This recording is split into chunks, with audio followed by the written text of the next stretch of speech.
Good evening. A Gloucestershire man has been jailed for helping a British teenager travel to Syria to fight for the so-called Islamic State. Forhad Rahman from Cirencester was part of a group of friends committed to helping the jihadi cause. He told the court he didn't know that he was helping someone to join a terrorist organisation, but the judge described his views as highly radicalised. Here's our Gloucestershire reporter, Steve Nibbs. A lot of people think it's just to put this flag over their building. A propaganda video from the so-called Islamic State. It's called There Is No Life Without Jihad. In it, Nasser Muthana from Cardiff. His younger brother, Asil, wanted to travel to join him, and he's central to the case. Forhad Rahman from Cirencester met Muthana online. His sympathy for the jihadi fighters was clear before. In a WhatsApp message, he wrote, "All Mujahideen need is money and weapons, bro. I'm going to pay for one of the brother's plane tickets for him to go soon, inshallah. Ease the burden off him." And that's what Rahman did for Muthana, knowing full well what he was planning to do. He bought Muthana a coach ticket from Cardiff to Gatwick and also paid more than £200 for a flight to Larnaca in Cyprus. From there, Muthana travelled to Syria through Turkey. Rahman spoke to Muthana online the day after he left. He told the court he thought he was there to help people by joining a local militia. He said, "When we discussed this, ISIS wasn't the plan." He was found guilty alongside Adil Ulhaq from Nottingham and Kristen Breck from Cardiff. He helped Muthana get a new passport and bought combat clothing for him. Look at the gun. Glock 16, yo, jump. Muthana had sent Rahman this phone video of him and Breck filmed at a place known as Asda Hill in Cardiff, where they're fantasising about his plans to travel to Syria. They wave a gun in front of the camera, take pot shots at tin cans, pretending that the supermarket below is a military checkpoint in Raqqa.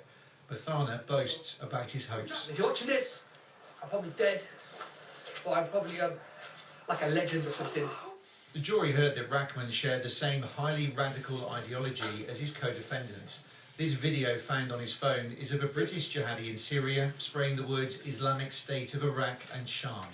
Little is known about him locally. He was brought up and educated in Cirencester and then moved to London to work in a call centre. His family still live in Gloucestershire and have strong connections to the Muslim community in Swindon, but they didn't want to talk about the case.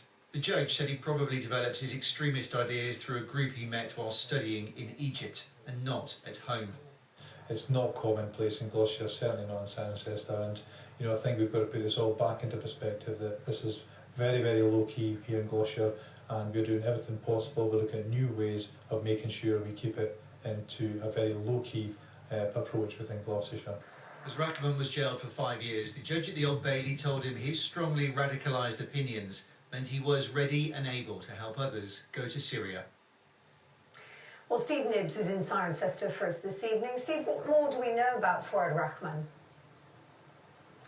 Well, of the few people that I've spoken to here in Cirencester and also in Swindon, it seems that Forhad Rahman was very low-key. He was educated here, he moved away to go to university, dropped out after a year, and because of his student debt got a job in a call centre to help pay off those debts. But it seems it was that trip to Egypt when he became radicalised that everything seemed to change. He talked a lot about going to Syria himself to help in the fight there.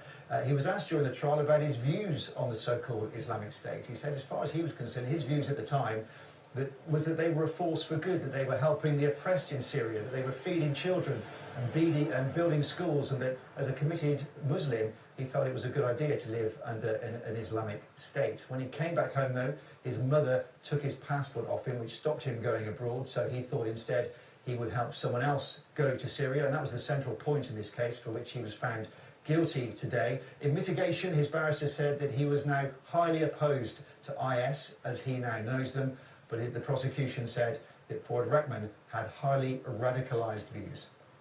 OK, Steve Nibbs in Cirencester. Thanks very much.